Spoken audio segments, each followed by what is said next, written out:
좀 더 많은 자료를 원하시는 분은 그냥 카페에 오시면 체계적으로 자료가 네, 정리되어 이번 있습니다. 주도 이제 3주차 정보통신 기사 서머리를 해보겠습니다. 아직은 통신 이론인데요. 최대한 한번 가보겠습니다. 예, 3주차 힘내시기 바랍니다. 예, 102페이지에 보면 고백 and ARQ가 있는데요. 여기 보시는 것처럼 장애가 나면은 장애 난 부분부터 다시 보낸다 해서 고백 and ARQ가 되는 거죠. 요거 개념 확실히 알아두시고요.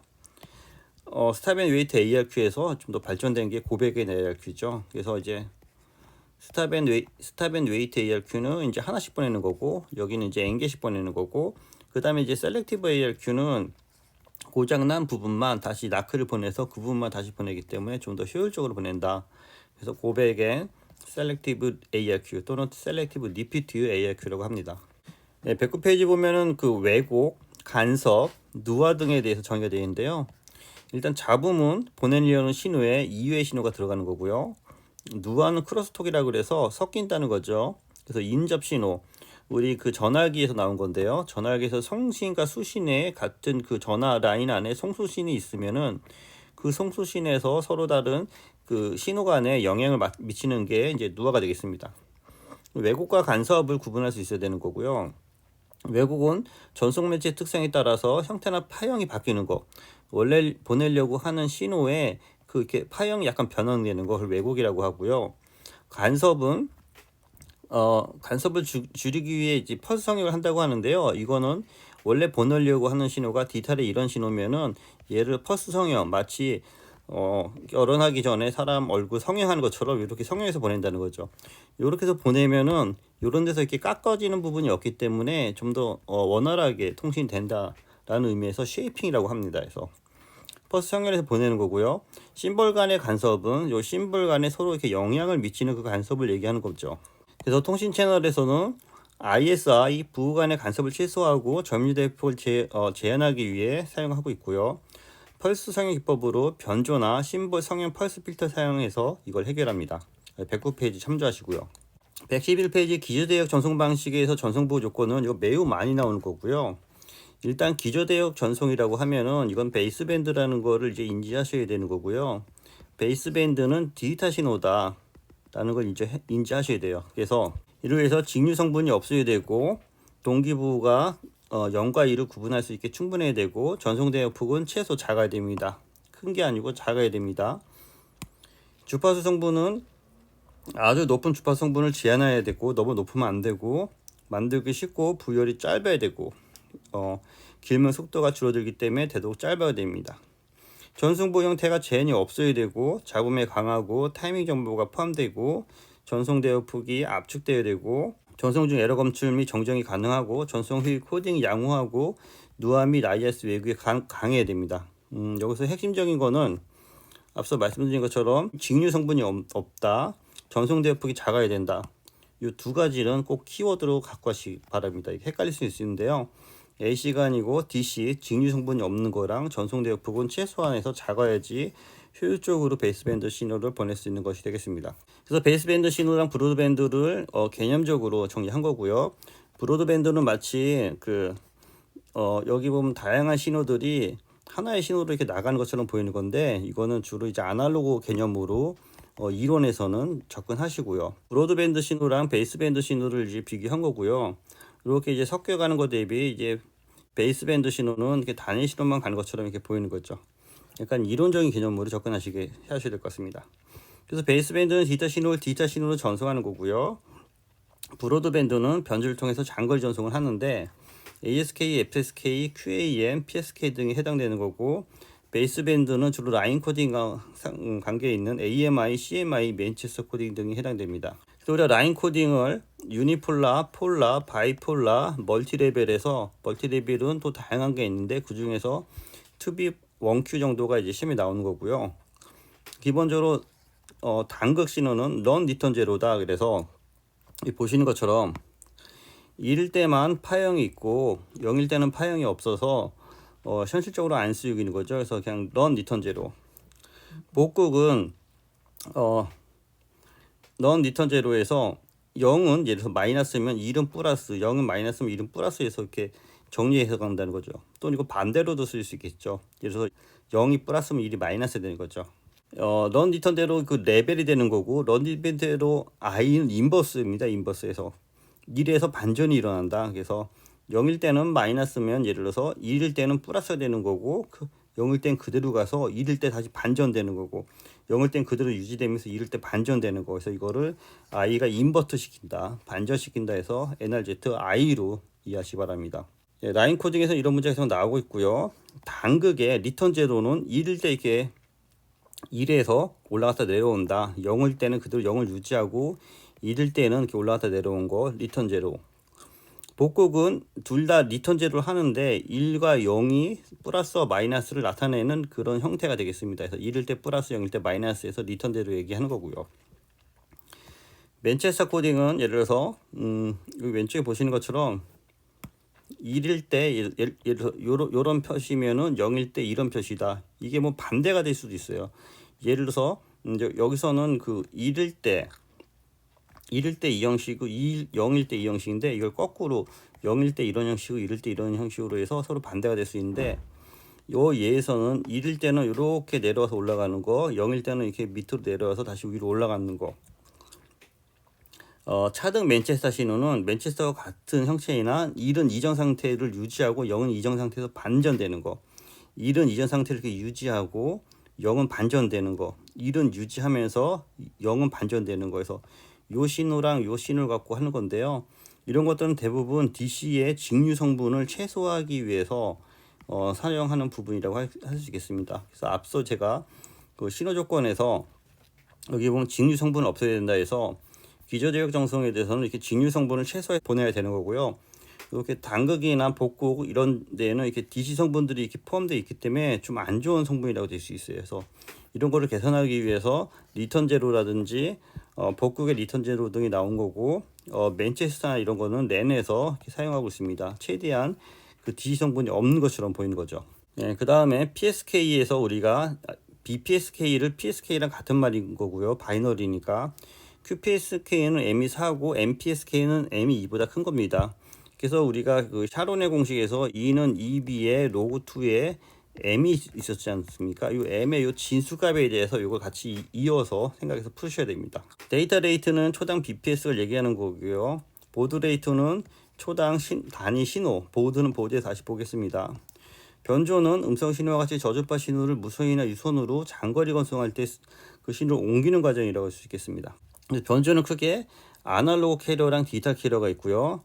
이거를 이제 아날로그 데이터를 보내는 거 또는 디지털 데이터를 보내는 거, 캐리어를 어디에 실느냐에 따라 틀린 거죠. 아날로그랑 디지털로 구분될 수 있고, AM, FM, PM은 주로 아날로그고, ASK, FSK, PSK, 컴은 디지털 신호를 아날로그에서 보내는 거라고 이해하시면 되겠습니다. PCM하고 PNM은 디지털로 보내서 PCN하고 PNM을 같이 묶어서 알고 계셔야 될 것 같고요. 아날로그 데이터를 디지털로 보내는 거 PAM, PWM, PPM에서 이거 세 개를 또 묶어서 이해하셔야 되겠습니다.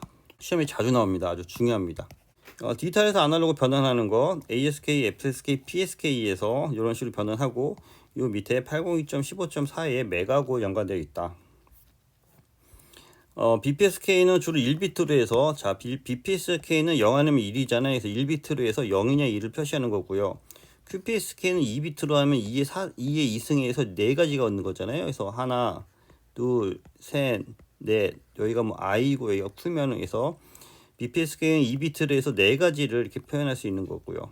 16컴은 4비트로 해서 16개를 표현할 수 있는 거죠. 하나, 둘, 셋, 넷 이런 식으로 해서 16개 표현할 수 있는 거고, 6비트로 하면 6컴으로 해서 더 많이 표현해서 이런 거는 그 데이터를 더 많이 보낼 수 있다라는 게 되는 거죠. 136페이지 보면 BPSK는 이것처럼 1일 때는 위에서 아래, 0일 때는 거꾸로 마이너스에서 플러스로 해서 이런 형식으로 보내는 게 BPSK다.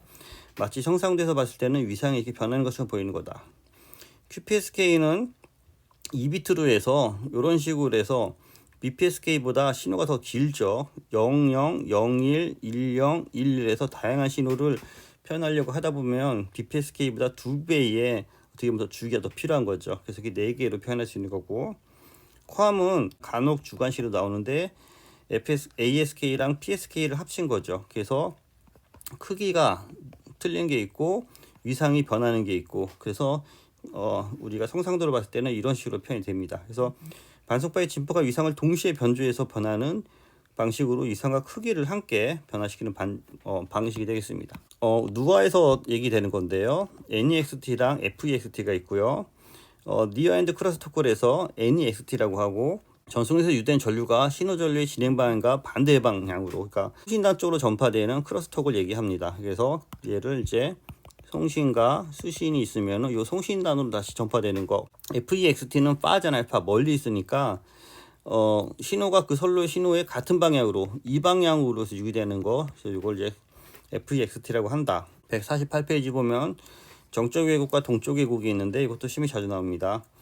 정적 왜곡은 일반적인 왜곡이고, 동적 왜곡은 갑자기 들어온 왜곡이라고 생각하시면 될 것 같아요. 그래서 정적 왜곡, 지연 왜곡, 선로 손실 왜곡, 주파수 편의 왜곡, 항상 일어날 수 있는 왜곡. 동적 왜곡, 간섭 혼신, 충격성 잡음, 선로 이시 고장, 에코, 이런 건 좀 구분해서 정리해 주셔야 될 것 같습니다.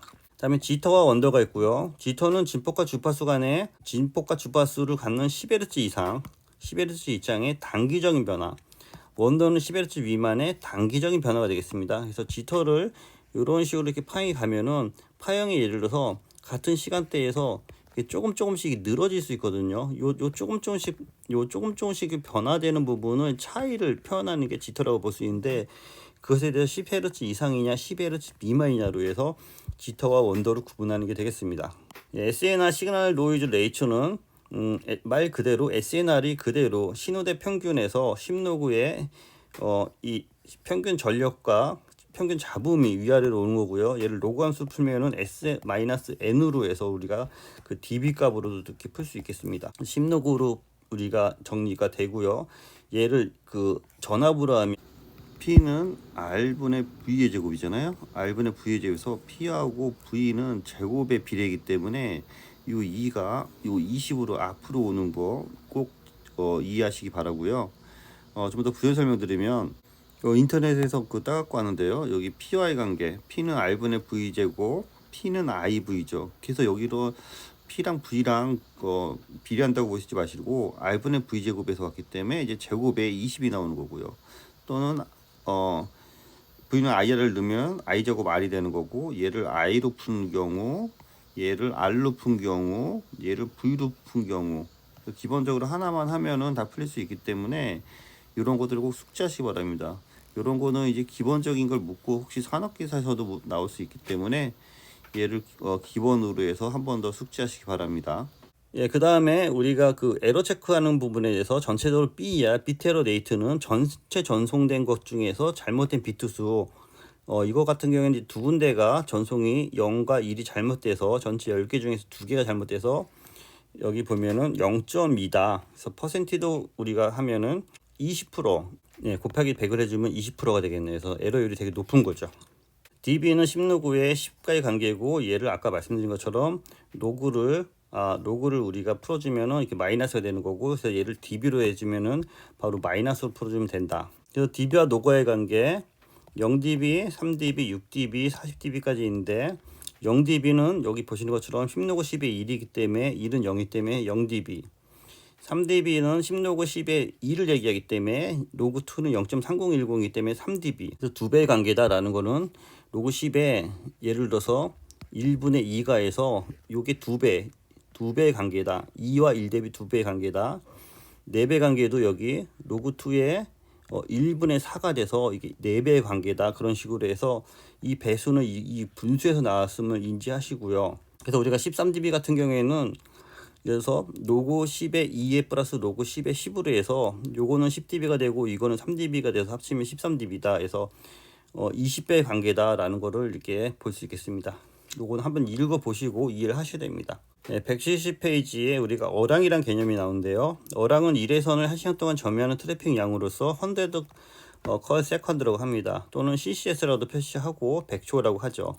1어랑은 1TU라고도 하고 36HCS 또는 36CCS라고 합니다. 변조속도 보호도 BPS 구하는 게 많이 나오는데요, 시험에.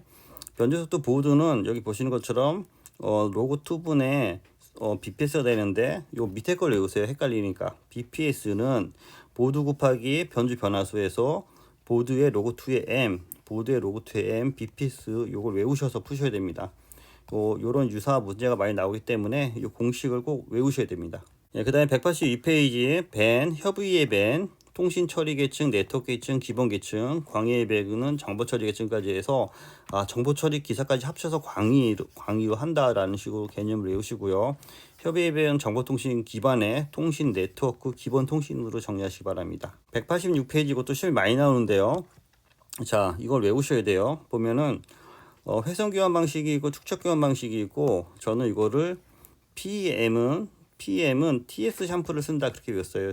PM은 이게 축척이 먼저 와도 되니까, PM은 그러니까 패킷 교환과 메시지 교환은 같은 레벨이고, TS 공간 분할과 시 분할이 됩니다. 그래서 PM의 P 밑에 데이터그램 방식과 버추얼 서킷 방식이 있습니다. 요거를 꼭 정리하셔야 돼요. 그래서 PM은 다시 말씀드리면 PM은 TS 샴푸를 쓴다. 그래서 패킷 분할, 메시지 분할이 있고, 여기 보면 타임 C 분할이 있고 스페이스 공간 분할이 있고, P 밑에 데이터그램 방식과 버추얼 서킷 방식이 있습니다. 그래서 요 구분을 하셔서 이걸 푸셔야 됩니다. 194페이지 보면 회선 교환, 패킷 교환, 아까 패킷 교환 밑에 데이터그램과 가상회선이 있다. 회선 교환은 발신자와 수신자 간의 독립적인 폐쇄적인 망에서 쓰는 거고, 패킷 교환은 일정한 패킷을 잘라서 보내는 거고, 데이터그램은 각각의 패킷마다 별도의 라우팅 경로를 결정하는 거고, 가상회선은 전송하기 전에 미리 라우팅하여 모든 패킷들이 동일한 경로를 통해 전송한다. 그래서 회선 교환, 메시지 교환, 패킷 교환은 구분했고요. 대역폭은 고정 대역폭, 회선 교환은 마치 전용 회선과 같은 개념이고, 메시지 교환, 패킷 교환은 동적 대역폭이 키가 되는 거고요. 회선 교환은 아까 말씀드린 것처럼 전용 회선과 같은 개념이기 때문에 실시간 전송이 가능한 게 회선 교환이라고 보시면 되겠습니다. 상대적으로 빠른 거고요. 그렇지만 회선 교환이 제일 빠른 겁니다. 전송 속도가 매우 빠르고 여기 빠르고 느림에서 회선 교환을 전용 회선으로 이해하셔서 답을 선택하시기 바랍니다. 전화통신망에서 우리가 가입자 그 신호 방식이니까 국간 신호 방식이 있고요. 우리가 국간 신호 방식, 넘버 세븐 방식, 이거 고전적인 문제인데요. 이게 더 좋은 방식이다라고 이해하시면 될 것 같아요. 그래서 카스 방식과 CCS 방식이 있고요. CCS 방식에 망분리 가능하고 부가 서비스 다양하고, CCS 방식이 더 가능한 방식이다. 그래서 CCS 방식은 여기 보시는 것처럼 신호 채널과 통화 채널을 분리한 거고요. 그 기존에 쓰는 가입자 신호 방식은 통화 채널과 신호 방식이 같이 있어서 다양한 서비스가 안 된다. 그래서 국간 신호 방식은 CCS 방식이라고 하고요. 채널 신호를 분리해서 사용하는 방식에서 넘버 6나 넘버 7 방식으로 이해해 주시기 바랍니다. 예, 오늘은 그 221페이지까지 서머리를 해봤고요. 요거 기반안의 문제를 꼭 다양하게 풀면서 일단은 기본 이론의 핵심 키를 갖고 하시고요. 다양한 문제를 꼭 풀어보시기 바랍니다. 네, 이상입니다. 쓰겠습니다.